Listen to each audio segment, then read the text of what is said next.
Hello everyone, welcome to my channel. आज की video में हम देखेंगे कि हम छोटे साइज़ के गमलों में कौन कौन सी सब्जियां लगा सकते हैं। और छोटे साइज़ से मेरा मतलब है 9 इंच 10 इंच के गमलों में कौन कौन सी सब्जियां लगाई जा सकती हैं। वैसे तो हम हमेशा बताते हैं कि सब्जियों के लिए बड़े साइज़ के कंटेनर्स लेने चाहिए, उसमें ही अच्छे रिज़ल्ट्स मिलते हैं। लेकिन कुछ सब्जियां ऐसी हैं जिन्हें हम छोटे गमलों में भी बहुत आसानी से लगा सकते हैं। और स्पेशली विंटर्स की कई सब्जियां ऐसी हैं जिन्हें हम 9 इंच 10 इंच के गमलों में भी ग्रो करेंगे तो बहुत हेल्दी वेजिटेबल्स होती हैं। और मैंने भी अपने गार्डन में इसी साइज़ के गमलों में कई सब्जियां लगा रखी हैं। तो आज की वीडियो में हम यही देखेंगे कि हम कौन कौन सी वेजिटेबल्स लगा सकते हैं, एक गमले में कितने प्लांट लगाएं, इसकी पॉटिंग मिक्स कैसी होनी चाहिए और इन पौधों की क्या केयर करनी है। तो सबसे पहले तो देखते हैं कि गमलों को हमें मापना कैसे है, कैसे पता चलेगा कि कौन सा गमला किस साइज़ का है। तो जो प्रॉपर गमले आते हैं, ये गोल शेप वाले जो गमले हैं, इनका जो डायमीटर होता है और इनकी ऊंचाई लगभग सेम होती है। तो जैसे इसका हम बीचों बीच से ऐसे करके इसका डायमीटर अगर हम मापते हैं तो देखिए ये 10 इंच आ रहा है। और इसी तरह से यदि हम इसकी ऊंचाई लेते हैं तो इसकी ऊंचाई भी लगभग 10 इंच ही है। तो ये गमला 10 इंच का माना जाएगा। लेकिन अगर ऊंचाई और चौड़ाई में फ़र्क है तो हम इस तरह से नहीं माप सकते। लेकिन प्रॉपर गमले जो मार्केट में मिलते हैं वो ज़्यादातर इसी हिसाब से बने होते हैं। ये जो ग्रीन वाला गमला दिख रहा है ये 9 इंच का है और ये रेड वाला 10 इंच का है। और इस साइज़ के गमलों में भी आप कई तरह की सब्जियां लगा सकते हैं। क्योंकि गमले का साइज़ छोटा है तो इसमें जो हम मिट्टी लेंगे वो रिच सॉइल होनी चाहिए। और उसके लिए हम नॉर्मल गार्डन सॉइल में 50% गोबर की खाद या वर्मी कंपोस्ट मिला करके बहुत अच्छी सॉफ्ट सॉइल तैयार करेंगे। अगर मिट्टी आपकी हार्ड है तो उसे पोरस बनाने के लिए हम उसमें थोड़ी सी सैंड मिला सकते हैं। तो सबसे पहले इस साइज़ के गमले में आप धनिया ग्रो कर सकते हैं। देखिए ये मैंने धनिया लगाया हुआ है और कितना अच्छा धनिया ग्रो हुआ है, कितनी हेल्दी लीव्स है इसकी। और अभी आप नवंबर में धनिया लगाएंगे तो आपको बहुत अच्छे रिजल्ट्स मिलने वाले हैं। और धनिया के सीड्स को जल्दी जर्मिनेट करने के लिए उसके बीजों को आप हल्का सा क्रश कर लीजिए जिससे वो 2 भागों में डिवाइड हो जाए। इससे जर्मिनेशन थोड़ा जल्दी होता है। हालांकि आप साबुत बीज भी डाल सकते हैं, उसमें भी वैसे ही जर्मिनेशन होता है। लेकिन अगर आप हल्का सा उसे क्रश करेंगे तो जर्मिनेशन थोड़ा सा पहले हो जाएगा। और धनिया के सीड्स आप जो किचन में धनिया आता है वो वाला मत लीजिए। जो सीड स्टोर पर जहाँ पर वेजिटेबल्स के सीड्स मिलते हैं वहाँ पर जो धनिया मिलता है वो वाला आप लगाएंगे तो उसमें आप कई बार हार्वेस्टिंग कर सकते हैं। किचन से जो हम धनिया लगाते हैं उसमें फ्लावर्स जल्दी आने लगते हैं। और जो हम सीड स्टोर से लेते हैं उसमें हम 3-4 बार आप आराम से हार्वेस्टिंग कर सकते हैं। एक बार धनिया हार्वेस्ट करने के बाद आप उसमें थोड़ी सी खाद मिला दीजिए और उसके बाद वो 10-12 दिन में फिर से हार्वेस्टिंग के लिए तैयार हो जाएगा। इस तरह से आप एक ही गमले से 3 से 4 बार आप हार्वेस्ट कर सकते हैं। और इसी तरह से हम पालक और मेथी भी ग्रो कर सकते हैं, ठीक धनिया के जैसे। और उसे हम 3-4 बार हार्वेस्ट कर सकते हैं। हर बार हार्वेस्टिंग के बाद उसमें आप थोड़ी सी गोबर की खाद मिलाइए और उसके बाद वो 10-12 दिन में फिर से हार्वेस्टिंग के लिए तैयार हो जाता है।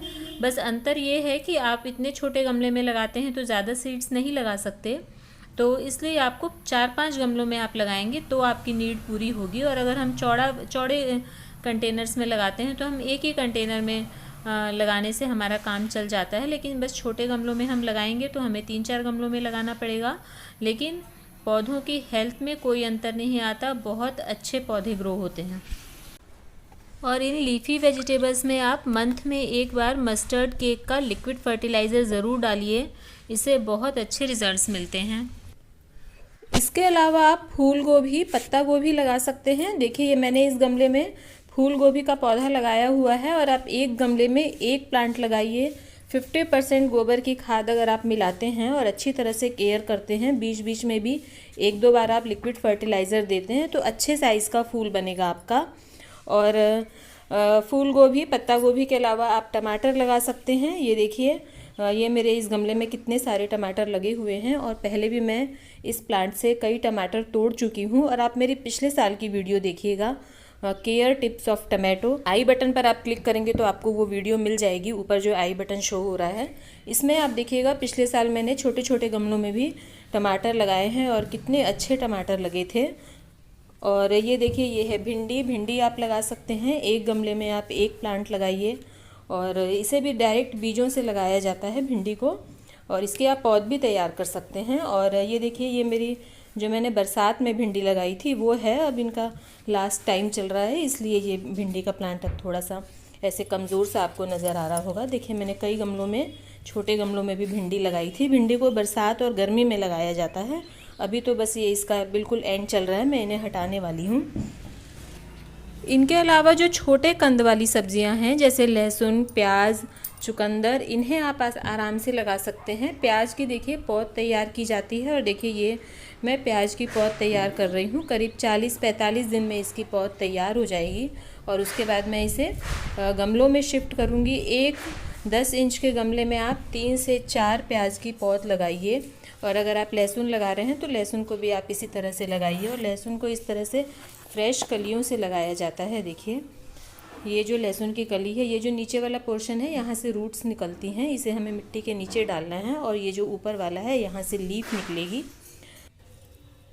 तो इसे इस तरह से हमें मिट्टी में दबाना है। इसका जो रूट वाला पोर्शन है जहाँ से रूट निकलेगी वो नीचे होना चाहिए, और ये लीफ वाला ऊपर होना चाहिए। ये देखिए, ये हल्का सा बस ये दिखता रहे, इतना हमें इसे दबा करके छोड़ देना है। और मैं तो इसे बड़े गमले में लगा रही हूँ। अगर आप 9-10 इंच के गमले में लगाते हैं तो आप एक गमले में 3-4 कलियाँ लगा दीजिए, और करीब 4-5 महीने में लहसुन तैयार होता है। प्याज की तरह प्याज भी 4-5 महीने लग जाते हैं। जब इसकी लीफ ऊपर से सूखने लगती है तब हम इसका नीचे से बल्ब निकालेंगे, तो एक कली से पूरा एक बल्ब बन जाएगा लहसुन का। और लहसुन की जो पत्तियां हैं वो बस 3-4 दिनों में ही निकलने लगती हैं, और फिर जब इसका बल्ब बनने में तो टाइम लगता है, तो वो तो बने या ना बने, लेकिन जो इसकी लीफ हैं वो बहुत अच्छी लगती हैं। आप कुछ ही दिनों बाद इसकी लीफ हार्वेस्ट कर सकते हैं, और इसे आप चटनी में, सूप में, किसी भी तरह से यूज़ करिए। बहुत अच्छा इसका बहुत तेज़ इसकी खुशबू होती है, और बहुत मतलब बहुत ज़्यादा फ्रेशनेस लगती है अगर आप इसे यूज़ करेंगे इसकी पत्तियों को। तो इसकी पत्तियां भी पूरी तरह से लहसुन की तरह काम आती हैं। तो लहसुन आप ज़रूर लगाइए, और अभी नवंबर में लहसुन लगाया जाता है, और बहुत जल्दी आपको ये हार्वेस्टिंग के लिए इसकी लीव्स मिलने लगती हैं। और चुकंदर या बीट रूट को डायरेक्ट बीज से लगाया जाता है, और ये चुकंदर के बीज हैं, इसे आप 3-4 इंच की दूरी पर एक एक सीड डाल दीजिए। और छोटे गमले में आप लगा रहे हैं तो एक गमले में आप 2-3 बीज लगा सकते हैं। इससे आपका 2-3 बल्ब चुकंदर का तैयार हो जाएगा। 4-5 दिनों में ही इसके बीजों से छोटे छोटे पौधे निकल आते हैं। तो इस तरह से आप चुकंदर लगा सकते हैं। और इसके अलावा मिर्ची आप छोटे गमलों में बहुत आसानी से ग्रो कर सकते हैं। एक गमले में आप एक पौधा लगाइए, और इसकी पहले पौध तैयार करनी पड़ती है बीजों से, या फिर आप तैयार पौध भी नर्सरी से ला करके लगा सकते हैं, और छोटे गमले में भी बहुत अच्छी मिर्च हो जाती हैं। और ये मेरा हल्दी का पौधा है। आप छोटे गमलों में हल्दी, अदरक, इस तरह की सब्जियां भी लगा सकते हैं। आप 1-2 गांठ लगा दीजिए, और उससे थोड़े ही दिनों में ग्रीन लीव्स निकल आएंगी। और ये मेरा हल्दी का पौधा, अब हल्दी तैयार होने वाली है, इसलिए इसकी पत्तियां अब धीरे धीरे सूख रही हैं। तो अदरक के भी पत्ते आप जो उसका नीचे अदरक तो बनेगा ही, लेकिन आप उसकी पत्तियों को भी चाय में या फिर दूसरी चीज़ों में बहुत आराम से यूज़ कर सकते हैं। इसके अलावा पुदीना लगाया जा सकता है। पुदीना को जड़ और कटिंग दोनों से लगाया जा सकता है। इसके अलावा आप करी पत्ता लगा सकते हैं, और करी पत्ते आप अगर छोटे गमले में लगा रहे हैं तो 2-3 गमले में लगा दीजिए, इससे आपकी ज़रूरत आराम से पूरी हो जाएगी। आप चेरी टमाटो लगा सकते हैं। चेरी टमाटो भी छोटे गमले में बहुत अच्छे होते हैं, गुच्छों में लगते हैं ये टमाटर। तो इस तरह से कई सब्जियां छोटे गमलों में भी बहुत आसानी से लगाई जा सकती हैं। तो अगर आपके पास ऑलरेडी छोटे गमले हैं तो आप इन सब्जियों को इन गमलों में लगा सकते हैं। तो मैं उम्मीद करती हूँ आपको वीडियो पसंद आई होगी, और अगर पसंद आती है, ज़रा भी यूज़फुल लगती है, तो मेरे चैनल को सब्सक्राइब कीजिए, वीडियो लाइक कीजिए। Thank you.